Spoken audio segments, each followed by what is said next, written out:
Hi guys, welcome back to Celeb Gossip Entertainment. So guys, Dr. Matthew Lani has confirmed that he is now homeless, guys. He is homeless. And I don't know why do we still refer to him as a doctor, because like it was confirmed, Wuti, he is not a doctor. He is not a doctor.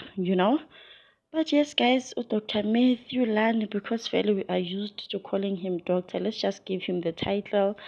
He confirmed that he has been homeless and living in a shelter with his mom.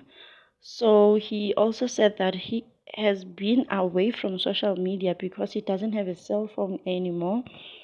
He can't do anything. He is just staying at the shelter, depending on 350 on the 350 government grant, guys. So for those who don't know, a little background, Nyana. This person was exposed for being a fake doctor. For those who still remember, he was exposed for being a fake doctor, and then he ended up losing his job. He ended up losing everything.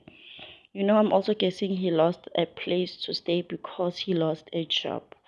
So he has confirmed that him and his mom are now living in a shelter, depending on the 350 grant. Things are not looking well for him. But I just like that, he has the confidence to just show up, nje, and own up.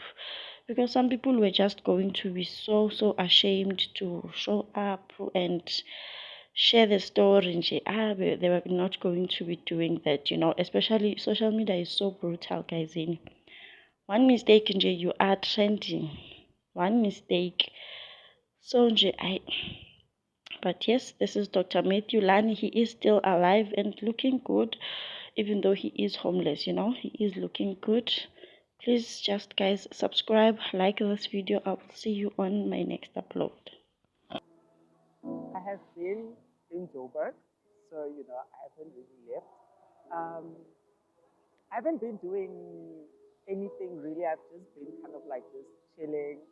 I'm in a shelter now because I don't have a phone. That's why nobody can find me on social media.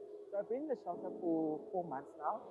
It's challenging, but it's better than being, out there in the street.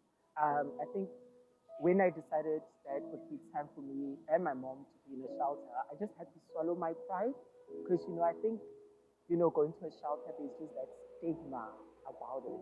But for me, I just had to humble myself because I had to recognize the situation that I'm in and the sacrifices that I need to make